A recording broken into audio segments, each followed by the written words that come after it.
Bonjour à tous et à toutes, comment allez-vous? J'espère que vous allez bien. Ravi de vous retrouver une autre fois sur ma chaîne YouTube Hajar et Tamand.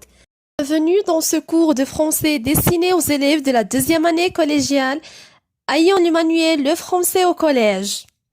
Je vous propose aujourd'hui une activité orale intitulée Présentation orale d'un fait divers. Cette leçon a pour objectif de jouer au présentateur télé ou radio pour dire un fait divers et ensuite présenter un fait divers bien structuré à partir d'un canevas. Alors, vous êtes prêts? C'est parti! Prenez vos manuels à page 70. J'observe et je découvre.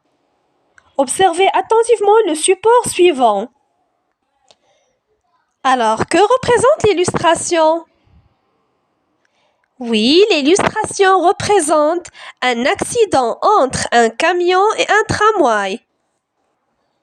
À votre avis, qui est le fautif? Oui, c'est le conducteur du camion qui n'a pas respecté le code de la route. Plus précisément, il n'a pas marqué le stop. On voit clairement le non-respect du panneau du stop qui impose un arrêt. Lorsque le conducteur du camion a vu le panneau du stop, il doit s'arrêter. En plus, il n'a pas respecté le panneau d'indication d'une traversée de tramway. Normalement, le conducteur du camion doit donner la priorité au tramway, en marquant le stop bien sûr. Du coup, le conducteur du camion a commis deux erreurs ou bien deux fautes. Premièrement, il n'a pas marqué le stop. Deuxièmement, il n'a pas donné la priorité au tramway. J'observe et je découvre. J'observe l'image représentant un fait divers et j'essaie d'émettre des hypothèses concernant l'événement, les causes et les conséquences. Alors, comme on a déjà dit au début de la vidéo, l'illustration représente un accident entre un camion et un tramway. On peut dire aussi que le camion citerne a percuté le tramway. Concernant les causes, le conducteur du camion n'a pas respecté le code de la route. Donc, la faute commise, c'est l'infraction de code de la route. Il n'a pas marqué premièrement le stop et deuxièmement, il n'a pas donné la priorité au tramway. Et concernant les conséquences, on peut dire des dégâts matériels et humains, par exemple des blessés, la mort, etc. Je retiens. Pour présenter un fait divers, je dois être attentive à sa structure qui comprend. Premièrement, une ouverture. Elle résume l'événement et donne des réponses aux questions qui, quoi, quand, où. Un noyau narratif. Les circonstances de l'événement sont racontées de façon chronologique. Et finalement, une clôture où l'on expose les conséquences et les dégâts matériels et humains. Je m'entraîne. Le tableau ci-dessous présente des informations en désordre relatives à l'image support. Je fais correspondre chaque case au mot interrogatif adéquat. Je lis la consigne une deuxième fois. Le tableau ci-dessous présente des informations en désordre relatives à l'image support. Je fais correspondre chaque case au mot interrogatif adéquat. C'est-à-dire, le tableau devant vos yeux contient des informations en désordre.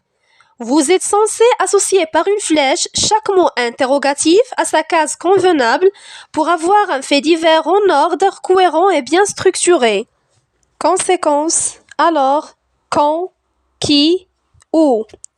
Les passagers du tramway ont eu plus de peur que de mal, rapportent des sources locales.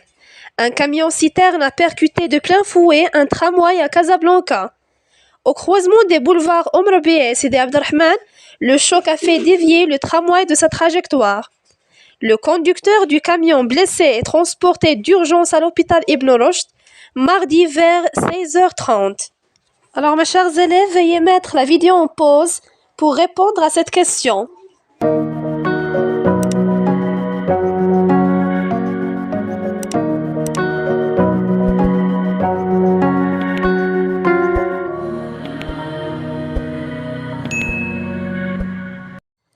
J'espère que vous avez terminé. Alors voici la correction. Qui? Un camion-citerne a percuté de plein fouet un tramway à Casablanca. Quand? Mardi vers 16h30. Où? Au croisement des boulevards Omrabi et Sidi Abdelrahman, le choc a fait dévier le tramway de sa trajectoire. Alors, les passagers du tramway ont eu plus de peur que de mal, rapportent des sources locales. Les conséquences? Le conducteur du camion blessé est transporté d'urgence à l'hôpital Ibn Rushd. On passe à la deuxième question. À partir du canevas ci-dessus, je présente oralement un fait divers cohérent. C'est-à-dire, chacun de vous doit présenter oralement un fait divers à partir du tableau. Et c'est ça l'objectif de cette activité. Présenter un fait divers bien structuré à partir d'un canevas.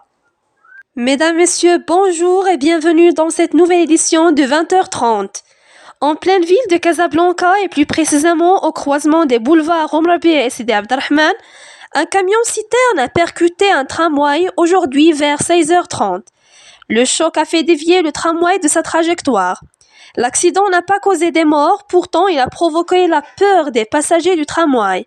Le chauffeur du camion est légèrement blessé et transporté d'urgence à l'hôpital Ibn Rushd. Je réinvestis.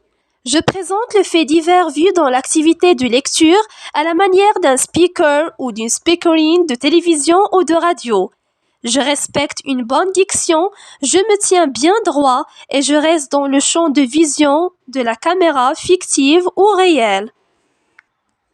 C'est-à-dire, vous est demandé de jouer au présentateur télé ou radio pour dire un fait divers. Le support de base, c'est le fait divers que nous avons déjà étudié en séance d'activité de lecture, la page 66. Mesdames et messieurs, bonsoir et bienvenue dans cette nouvelle édition de 20h15. Aujourd'hui, une jeune fille de 15 ans a été blessée dans un manège appelé Tagada dans lequel on n'est pas attaché. L'adolescente s'est cognée la tête, est tombée et s'est luxée l'épaule. La jeune fille a porté plainte au commissariat. Elle reproche au forain d'avoir refusé d'arrêter le manège quand, en détresse, elle a demandé et d'avoir rigolé d'elle. Et voilà, j'espère que vous avez bien compris ce cours. Si vous avez des questions, n'hésitez pas de me contacter.